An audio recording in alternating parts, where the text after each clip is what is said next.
주님의 이름으로 기도하옵나이다. 아멘. 아멘.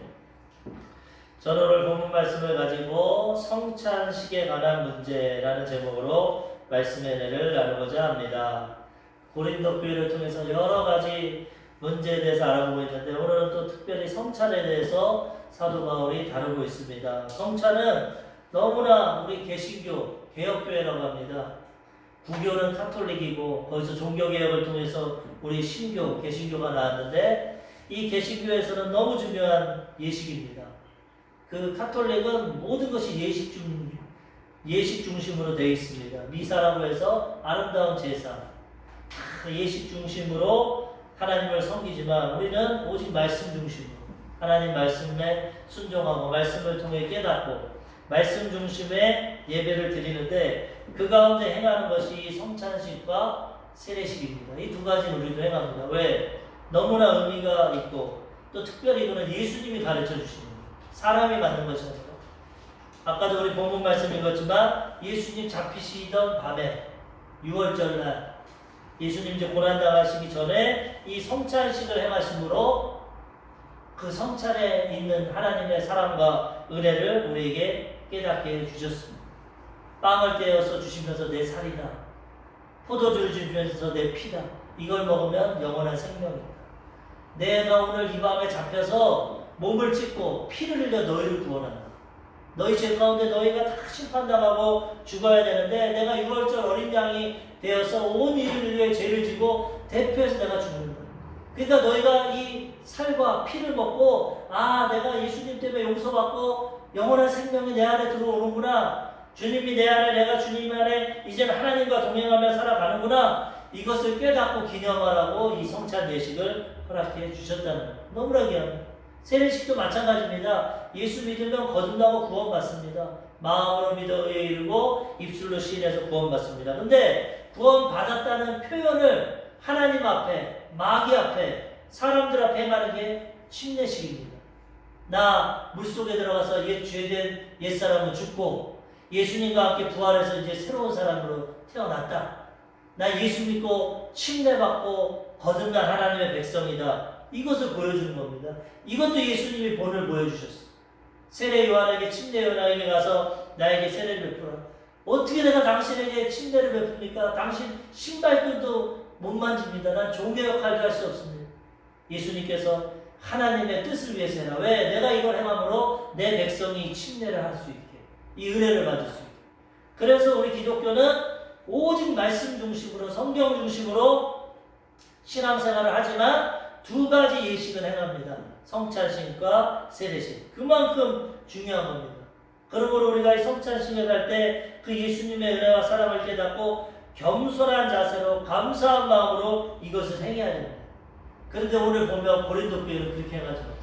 제대로 못 배워서 그랬는지 교만한 마음이 있었는지 이 가장 귀한 성찬 예식을 망쳐버렸어요. 성찬 예식을 통해서 하나님의 은혜와 사랑을 깨닫는 게 아니라 성찬 예식을 통해 편이 갈라져요. 부자와 가난한 자가 나눠지고 먹는 자는 많이 먹고 못 먹는 자는 배고프고 교회에 이런 일이 생기니까 바울이 너무나도 괴로워했어요. 하나님도 괴로워하셔서 징계하셨습니다. 이 성찬이 가장 귀한 하나님의 은혜가 담겨 있는데 잘못된 방법으로 행하니까 하나님이 그들을 징계하셨다. 그래서 오늘 이 말씀을 통해서 우리가 성찬식의 깊은 의미를 깨닫고 이 성찬을 잘 행해가지고 하나님께 영광 돌리고 우리에게는 그 그리스도의 축복이 임하게 해야 되는 것입니다. 첫 번째로 우리가 성찬식을 행할 때 어떻게 해야 되냐? 모든 사람에게 유익이 되게 행해야 됩니다. 유익이. 왜? 이 성찬식 예식 자체가 우리에게 유익을 주려고 주신 겁니다. 그냥 행한 것이 아니라 예수님께서 온 인류를 위해 나만을 위한 것이 아니라 너만을 위한 것이 아니라 온 세상 사람들을 위해서 피와 살을 주셨어요. 이방인이고 유대인이고 차별이 없어요. 하나님 온 세상 사람들을 하나님의 형상과 모양대로 만드셨기 때문에 차별 없이 사랑하십니다. 누구에게든지 예수 믿고 이 성찬 예식 행하면 주님의 영생이 우리 안에 들어오게 되는 것입니다. 이렇게 생명을 살리고 유익이 되는 성찬 예식이기 때문에 이 뜻을 잘 깨닫고 성찬을 잘 행해서 그 성찬 예식을 행할 때 모두가 예수님의 생명 가운데 회복되고 예수님의 생명으로 가득 찬 삶을 살아가야 되는 것입니다. 요한복음 3장 16절 하나님이 세상을 이처럼 사랑하사 독생자를 주셨으니 이는 그를 믿는 자마다 멸망치 않고 영생을 얻게 하려 하심이라. 하나님이 이 세상에 있는 사람들 다 사랑하셨어. 너는 택해서 구원받았다. 너는 버렸다. 그게 아닙니다. 다 하나님이 택하시고 사랑하셨어. 그래서 그의 아들 독생자를 십자가에서 죽기까지 주셨습니다.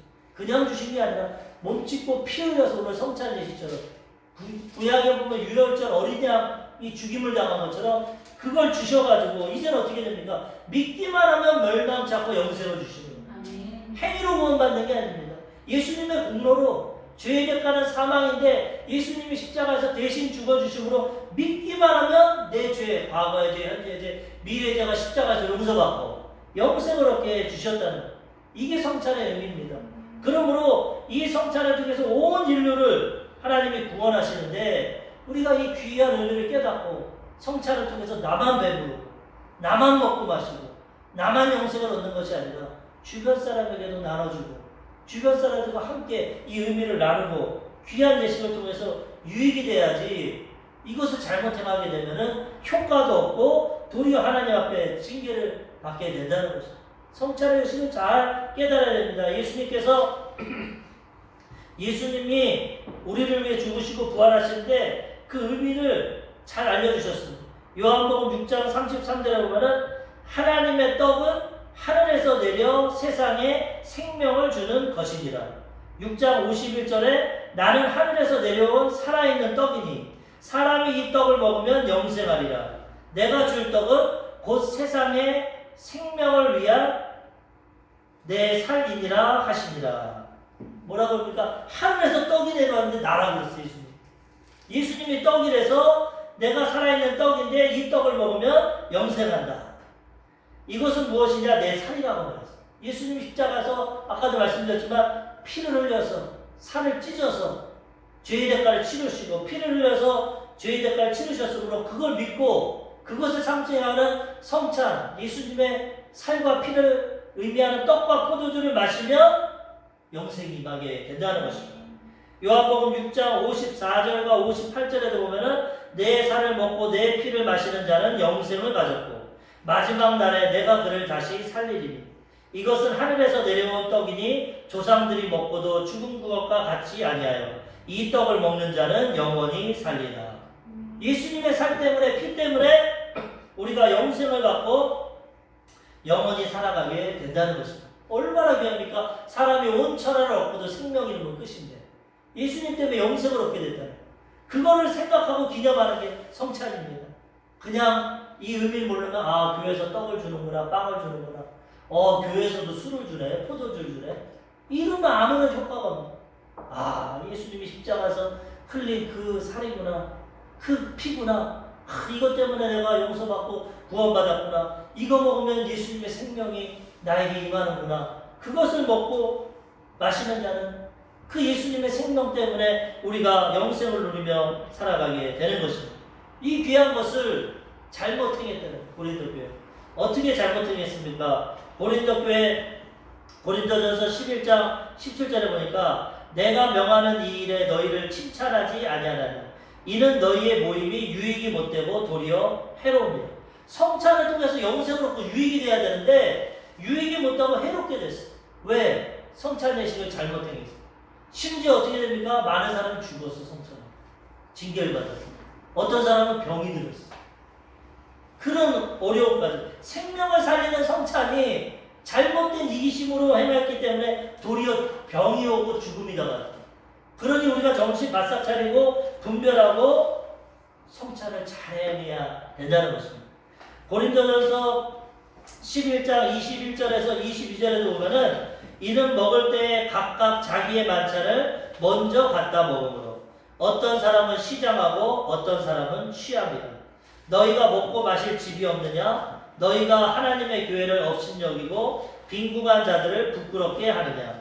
내가 너희에게 무슨 말을 하랴? 너희를 칭찬하랴? 이것으로 칭찬하지 않노라. 성찬을 어떻게 했냐? 그 당시에는 가정교회입니다. 가정교회. 그래서 지금처럼 교회에서 성찬을 준비하지 않습니다. 가정에 모여서 예배드리는데 다 모일 때 음식을 해옵니다. 왜? 예배드리고 이 성만찬, 성찬 예식은 예수님이 간단하게 행했지만은 이 초대교회는 떡과 포도주 먹는 것뿐만 아니라 밥까지 먹었어. 성만찬이라고 또 표현하는데 예배드리고 교제하는 겁니다. 우리는 코로나 때문에 지금 못하지만 밥을 먹는 그런 일을 행하는데 각자가 음식을 싸웁니다. 그러다 보니까 어떤 일이 생기냐? 부자들은 많이 싸웁니다. 돈이 많으니까 좋은 음식, 좋은 포도주 많이 가져옵니다. 근데 가난한 사람은 싸울 게 없어. 겨우 하루 벌어서 이 당시 예수 믿는 사람들은 가장 비천한 사람들입니다. 노예들이 많았고 가난하고 약한 사람들, 이 세상에서 천한 사람들, 이런 사람들이 예수 많이 믿었기 때문에 그 중에 부자들도 많았지만은 가난한 사람들이 많았어요.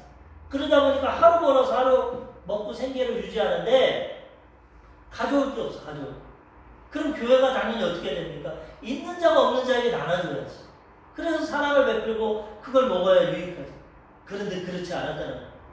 그리고 보면은 이 가정에서 예배 드리다 보니까 온 순서대로 왔는데 부자들은 시간도 많고 돈도 많습니다. 그러니까 예배 시간에 딱 맞춰서 올 수 있어. 미리 올 수도 있고. 근데 가난한 사람들은 하루 종일 일하다가 헐레벌떡 늦게 교회를 옵니다. 그러니까 때로는 집이 적으면 들어가지 못하고 그 뜰 바깥에서도 예배를 드렸어. 유도고가 그 집에 창틀에 걸터 앉아가지고 예배 드린 것처럼 초대교회는 아직 완전한 성전 교회가 없으니까 그런 모습으로 드리는데 와서 보면은 먼저 온 사람들은 그냥 먼저 마시고 먹고 포도주 많이 먹고 취해 있어. 배부르고 있어. 나중에 일하고 늦게 온 사람들은 성찬 예식 뭐 먹을 거 없냐? 없어. 다 먹었어. 배고프고 소외감을 느끼고 야 교회도 이렇구나. 교회 오면은 좀 사랑을 받고 밥이나 좀 먹을 줄 알았는데 밥도 못 먹는구나. 이런 모습이 나타났다는 거예요. 먼저 갖다 먹는다. 어떤 사람은 배고프고 어떤 사람은 취하고. 교회에서 있을 수 없는 그런 일이 나타납니다. 왜 그러니까 이기심과 교만 때문에 그래요. 성찬의 깊은 의미를 모르고 내가 돈 많이 벌어서 내가 가져온 음식 내가 먹어야지. 많이 먹어야지. 내가 좋은 포도주 가져왔으니까 내가 먹고 취해야지. 자기만 먹고 자기만 배불러. 그리스도의 사랑을 잘 모른다는 거예요.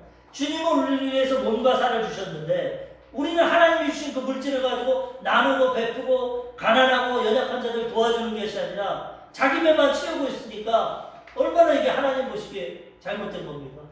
취해가지고 행설수설하고 예배도 못 드리고 그 다음에 어떤 사람 하루 종일 일하다 왔는데도 배고프고 힘들고 그러니까 이것 때문에 어떻게 됩니까? 가난한 자를 부끄럽게 만들어. 야, 나 세상에서도 가난하고 힘이 없는데 교회 와서도 이렇게 멸시당하는구나. 사람이 먹을 때 소외되면 가장 비참하게 여깁니다. 별거 아닌 것 같지만은 먹을 때 잘 나눠 먹고 같이 먹어야지 먹을 걸 제대로 안 주면 얼마나 이 소외감을 느낍니까?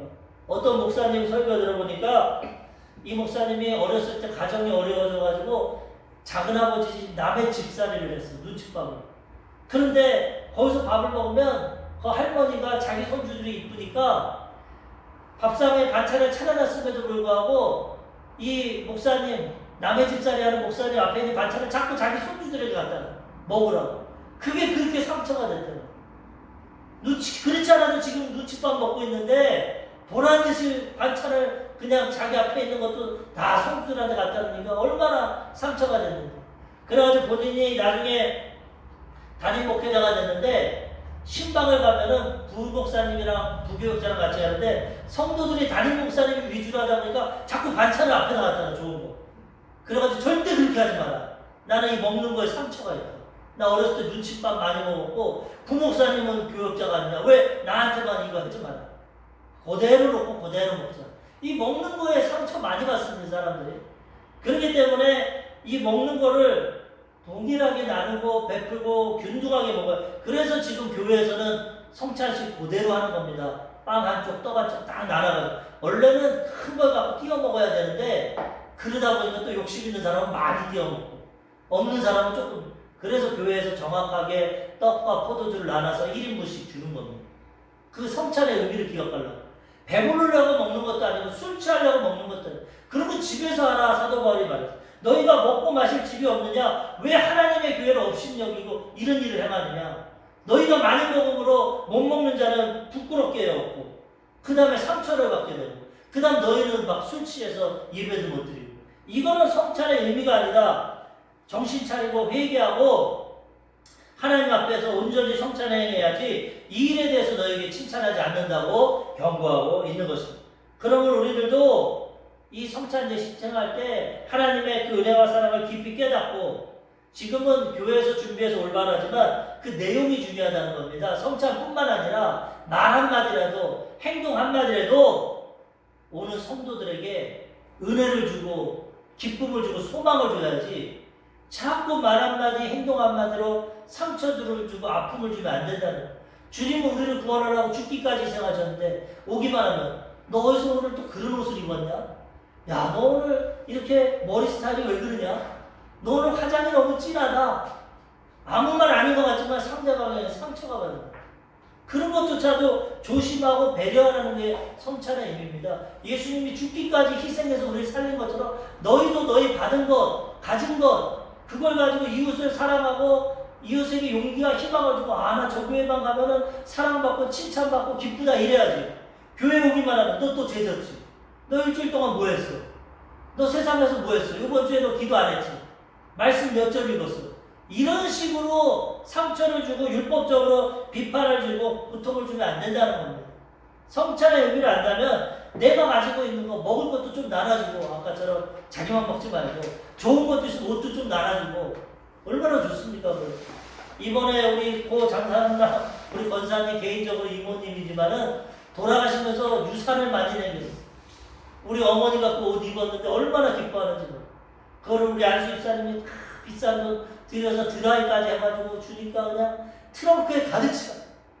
믿음이 없는 사람은 돌아가신 분 옷 입기 싫겠지만 믿음 있는 사람 상관없어. 천국 가 계시는데 내가 그거 입고 기뻐하면 좋지. 얼마나 일주일 동안 그냥 행가를 2개나 사고 옷 정리를 하고 그냥 입고 이렇게 좋은 옷이 있냐.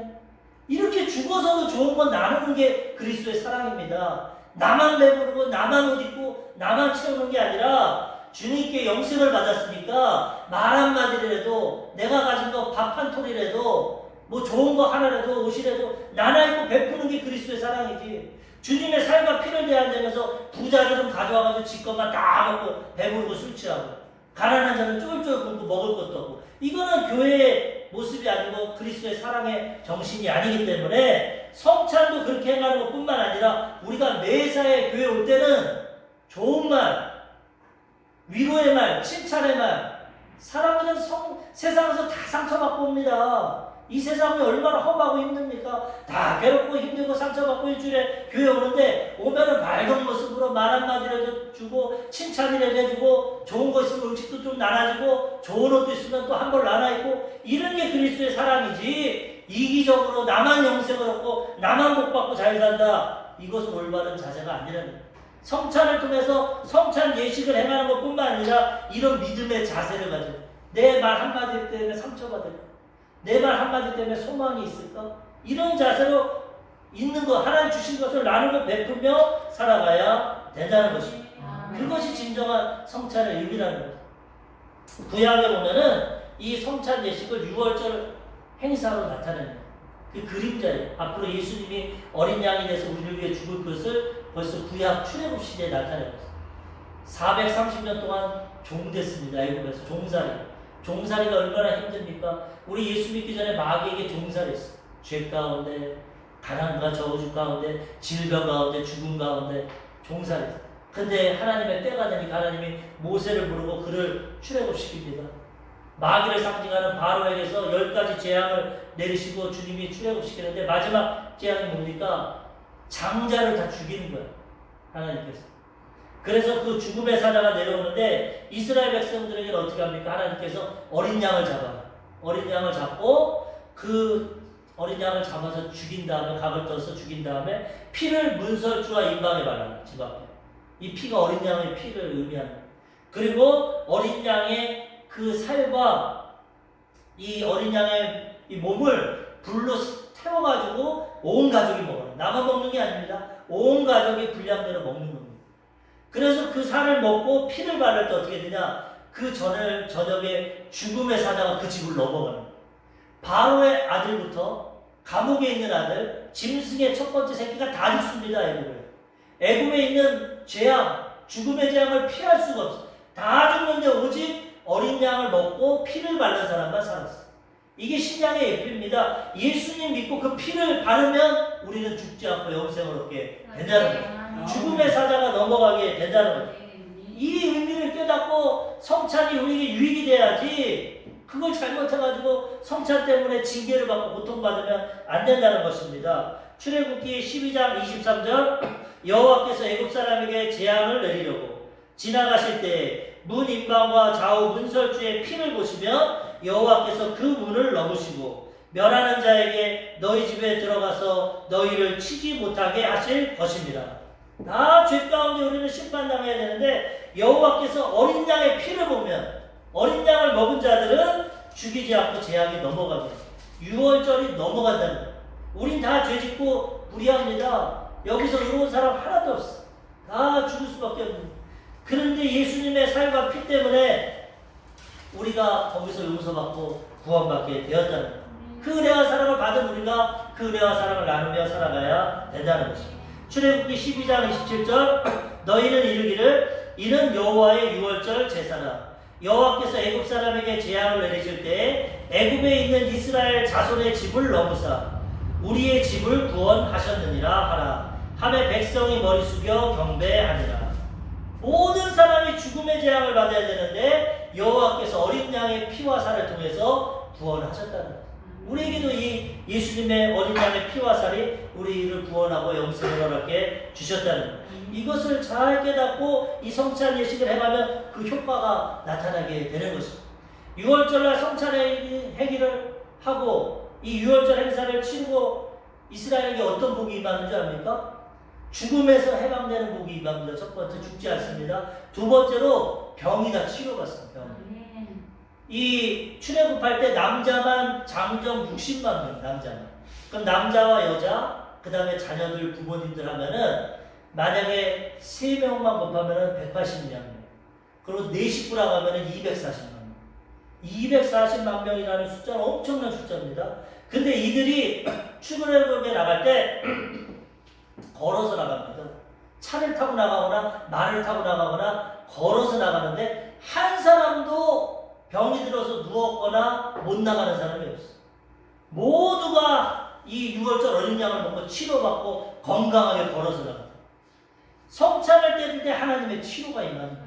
어린 양의 피를 통해서 죄가 사함받고 육신의 질병을 치료받아가지고 이 200에서 300만 되는 이스라엘 백성이 한 사람도 들것에 들리지 않고 수레를 타지 않고 건강하게 걸어서 나갔다. 조 목사님이 더 예를 들면서 어떻게 했냐, 그날 저녁에 아버지, 우리 할아버지는 지금 중풍병이 걸렸는데 어떻게 출애굽을 해요? 내 동생은 소아마비가 걸렸는데 어떻게 해요? 저 옆집에는 늙은 어머니가 계시는데 어떻게 해요? 걱정하지 마라. 어린 양이 해결해 줄 거다. 6월절 어린 양을 먹고 피를 바르면 주님이 하실 거다. 그 다음에 다 치료받고 건강하게 나갔다. 근본적으로는 영생을 얻는 거지만 부수적으로 치료의 축복도 임하게 된다는 거예요. 그리고 가난과 저주도 제해집니다. 아담과 하와로 땀 흘리고 종신토록 노예로 먹고 살았어, 노예로. 그런데 어떤 일이 일어나냐? 출애굽 할 때 하나님이 그냥 나가지 마라. 이웃집 애굽 사람들에게 은과 금을 구해라. 왜? 지금까지 430년 동안 공짜로 일했습니다. 밥만 먹고 노예를 했어. 애굽 사람들이 그 부요를 다 누렸어. 하나님은 공평하십니다. 그렇기 때문에 이 6월절 어린 양을 통해서 가난과 저주를 제하시고 6월절 이 예식을 제사를 행한 다음 날 애굽 사람들에게 우리 이제 떠나는데 은과 금을 좀 주세요. 풍성하게 줬습니다. 애굽 사람. 왜? 자식들이 다 죽어. 첫째 자식들이 죽고 10가지 재앙을 먹고 두려움 가운데 이스라엘 백성들이 망하니까 있는 거 없는 거 다 줬어. 그래서 광야에서 성막 지을 때 은금이 엄청 넘쳐. 그걸 가지고 또 우상도 만들었지만은 하나님은 생명만 영생만 주는 게 아닙니다. 예수 믿으면 몸과 마음도 치료받고 아브라함의 축복도 임하는 거예요. 은금도 풍성했어. 하나님 복을 주시고 그 모든 걸 채워주셨어. 또한 이 어린 양의 6월절 행사를 행하고 나갈 때 뭐가 생깁니까? 구름 기둥과 불 기둥이 생깁니다. 이제 광야 세상으로 나가야 되는데 이 광야가 얼마나 덥습니까? 40도, 밤에는 40, 낮에는 40도, 50도. 또 반대로 이 새벽에는 영하로 떨어지는 거예요. 인간이 살 수 없는 곳이. 근데 하나님이 보혜사 성령을 의미하는 성령을 보내주시고 불기둥, 밤에는 추우니까 불기둥을 통해서 따뜻하게 해주시고 낮에는 구름기둥을 통해서 해를 가려주시고 우리가 예수 믿고 성찬 행하고 주님과 함께 나가면 이제 보혜사 성령이 오시는 거지. 이 광야 같은 인생께 불기둥과 구름기둥으로 우리를 지켜주시고 인도해 주시는 거예요. 성령의 불기둥과 구름기둥을 보고 출발하면 떠났고 멈추면 멈춰있어요. 성령의 인도하심을 받게 된다는 거죠. 성찬을 할 때 성령 충만한 은혜를 체험하게 된다는 거죠. 그리고 관계가 다 회복됐습니다. 하나님과 이웃 관계가 회복되고 하나님을 사랑하고 이웃을 사랑하는 그 하나님의 사랑이 임하게 돼요. 성찬에 이 깊은 의미가 있기 때문에 우리는 이것을 생각하고 아이고 오늘도 성찬주일이구나, 아이고 떡 하나 먹는구나, 포도주 하나 먹는 이게 아닙니다. 야, 예수님의 살과 피구나, 이거 먹을 때 나에게 영생이 회복되는구나, 이거 먹을 때 내 질병을 치료받는구나, 이거 먹을 때 아브라함의 축복이 임하는구나, 이거 먹을 때 성령이 임하시는구나, 이거 먹을 때 하나님과 이웃관계 회복되는구나. 효과를 알고 먹어야 됩니다. 효과를 알고. 그럴 때 효과가 나타나지 믿음이 없이 내용도 모르고 그냥 떡 먹고 포도주 먹으면 1년 12달 먹어도 아무 효과가 없어. 믿음으로 하나님 앞에 믿음으로 행해야 되니까 하나님 이거 먹을 때 나에게 생명이 충만하게 하소서. 하나님 치료가 충만하게 하소서. 하나님 직장과 사업장에 아브라함의 복이 임하게 하여 주옵소서. 하나님 성령 충만해서 구름기둥과 불기둥으로 날 지켜보아야 주옵소서. 하나님을 사랑하고 이웃을 사랑하게 하여 주시옵소서. 이것을 깨닫고 의지하고 나가면 이 효과가 나타나게 되는 것입니다. 정말 이 귀한 성찬에 지금 코로나 때문에 못하고 있지만은 하나님이 깨닫게 하시는 거. 너무 매일하고 하니까 의미를 몰라. 이렇게 못할 때, 그게 귀한 거구나. 그거 먹을 때 영생 얻고 치료받고 회복되는구나. 하나님이 깨닫게 해주십니다. 코로나가 다 지나고 난 다음에는 이 믿음 갖고 하면 그 효과가 나타나게 되는 것입니다. 여의도 순복음교에서 제가 직접 간증 들었는데 SBS 카메라맨이, 그때는 여의도 옆에 SBS가 있었어요. 간증하는데 이분이 수중 촬영을 하기 위해서 이 슈트를 입고 산소통을 메고 수중 촬영하러 뛰어 들어가다가 잘못 수영장에 뛰어 들어갔어요. 연습을 하려고 들어갔는데 그래가지고 머리가 이 바닥에 닿아서 목뼈가 부러졌어요. 하반신, 이 전신, 목 밑으로 다 마비가 되었어요. 그래가지고 떠오르는 걸 사람들이 끄집어내가지고 병원에 갔는데 어머니는 믿음이 조금 보니고 아버지는 신앙생활합니다. 그래서 그 어머니가 조용히 목사님에게 전화를 했어. 목사님, 우리 아들이 이렇게 돼서 지금 하반신, 전신 불구가 되고 죽어갑니다. 우리 아들을 위해 기도해 주세요. 그 목사님이 그래 알겠습니다. 기도하겠습니다. 그런데 온 가족이 아들도 믿음이 있습니까? 그러니까 남편이 믿질 않습니다. 그래요? 그러면 남편이 예수님 믿어야 됩니다. 이게 어떻게 보면 하나님이 남편 예수 믿기에 위한 방법일 수도 있으니까 남편 바꿔주세요.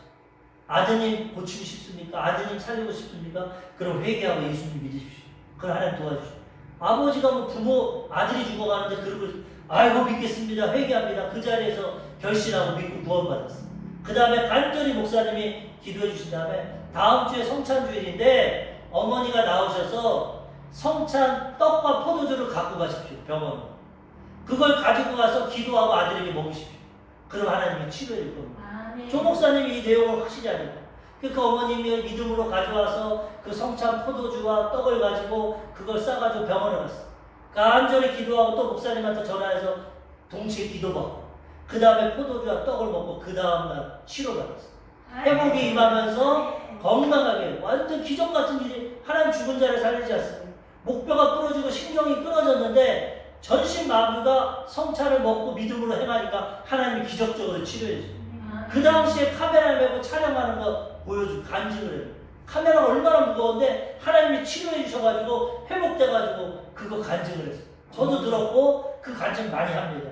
이와 같이 우리가 믿음을 갖고 성찬에 가면 하나님이 이러한 치료의 은혜와 복도 주신다는 거예요. 그리고 안아플 때 먹으면은 이게 백신입니다. 백신. 아까 안수님이 기도했지만은 세상에 얼마나 많은 질병과 연약함이 있습니까? 내일 어떻게 될지 모르.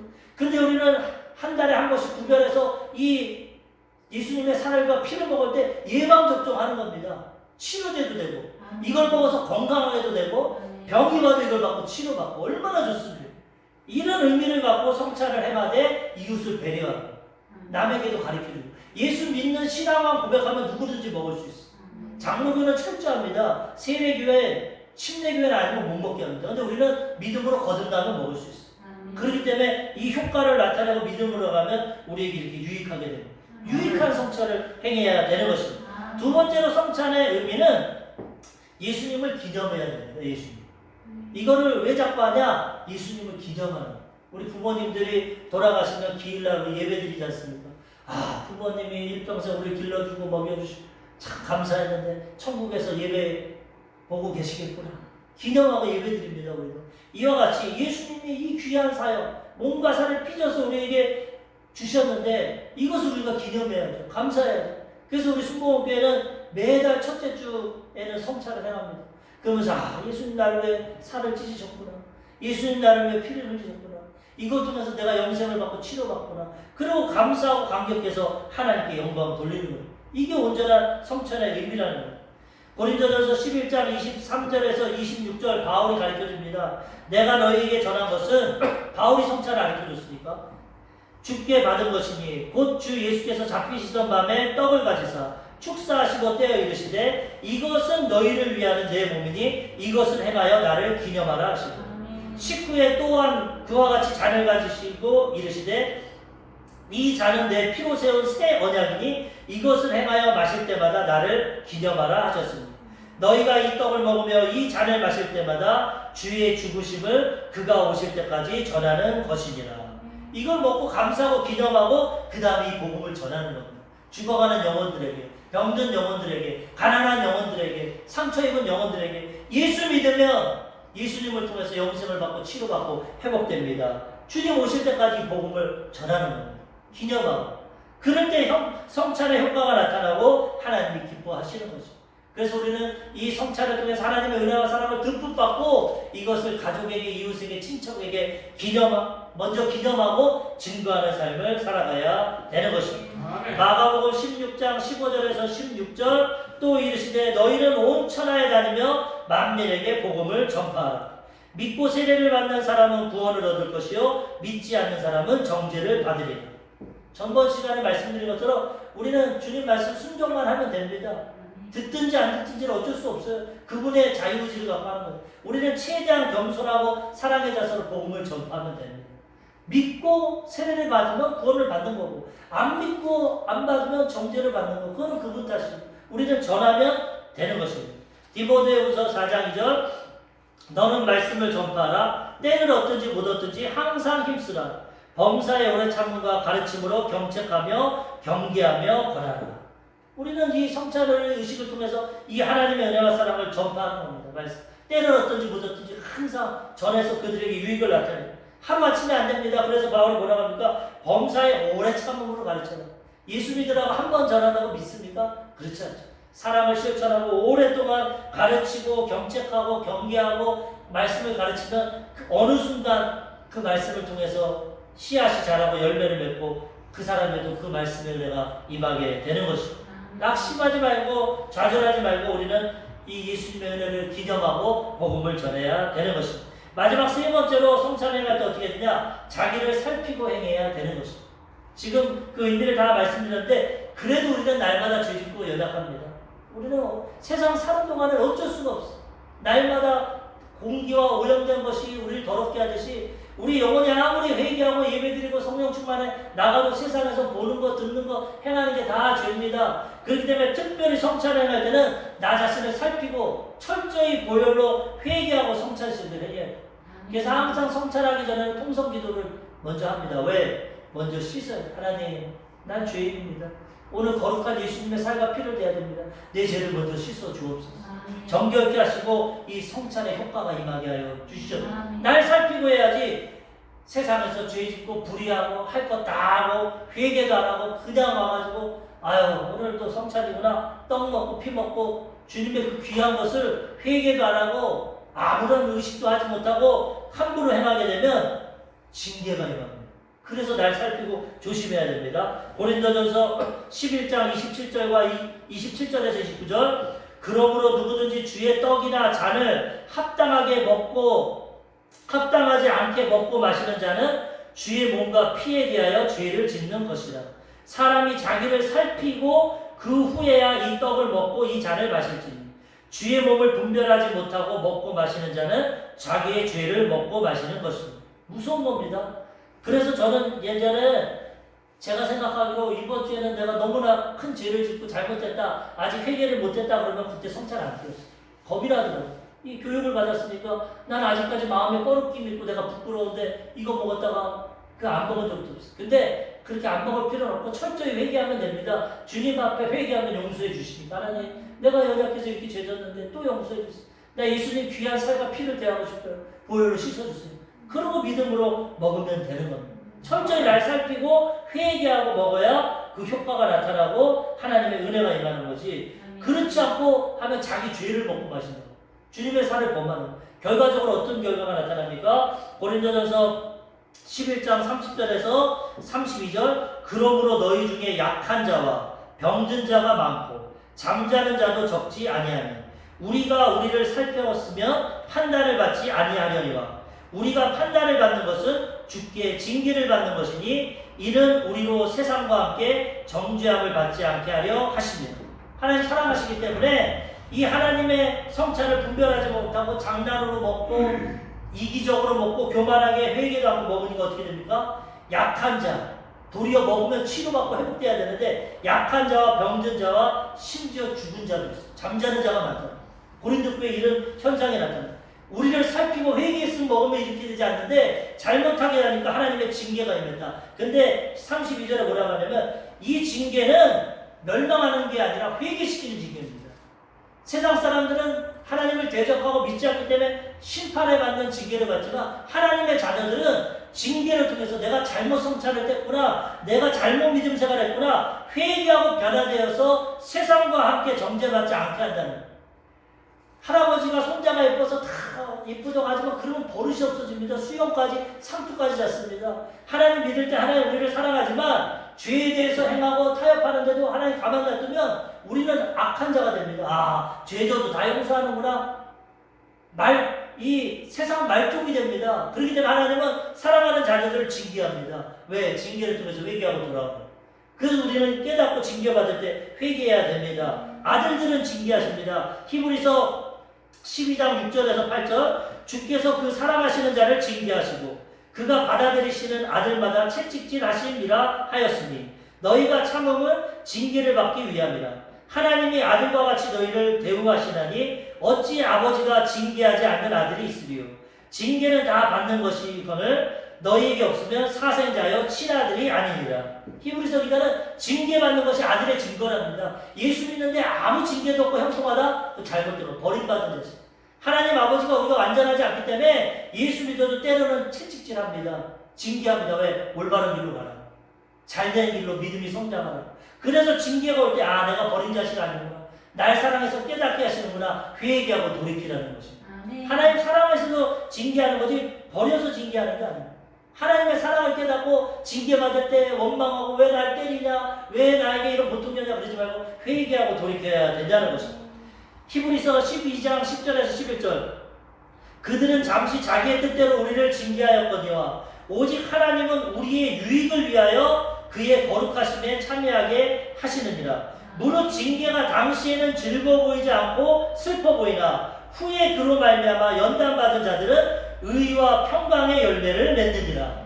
하나님이 징계 주는 게 죽으라고 하는 게 아니라 의와 평강의 열매를 맺기 위해서 올바른 믿음 생활하고 하나님 축복을 받기 위해서 징계를 하시다는 거예요. 그 징계 받을 때 우리가 감사한 마음을 받고 깨닫고 회개하면 의와 평강의 열매를 맺게 주시는 것이 하나님 이렇게 좋은 분입니다. 성찬을 통해서도 징계한 것이 고린도 교회를 올바른 길로 인도하시려고 징계하셨다는 거예요. 우리도 이것을 깨닫고 우리가 혹여 넘어지고 쓰러질 때 징계받을 때 회개하고 돌이키고 하나님의 은혜를 생각해야 되는 것입니다. 오늘 성찬 예식에 대해서 우리가 알아봤습니다. 너무나 귀한 겁니다. 이것을 알고 행하면 영생이 임하고 치유가 임하고 축복이 임하게 되는 것입니다. 잘못 행하면 징계가 임합니다. 그럼 우리는 분별력을 가지고 착하게 해서 성찬의 유익과 축복을 다 받아 누리시고 받은 만큼 그 사랑과 은혜를 남들에게 이웃에게 베푸시고 하나님께 영광 돌리고 징계받는 것이 아니라 칭찬받고 상급받는 주의 백성들 되시기를 주님의 이름으로 축원합니다. 아멘. 기도하겠습니다. 말씀을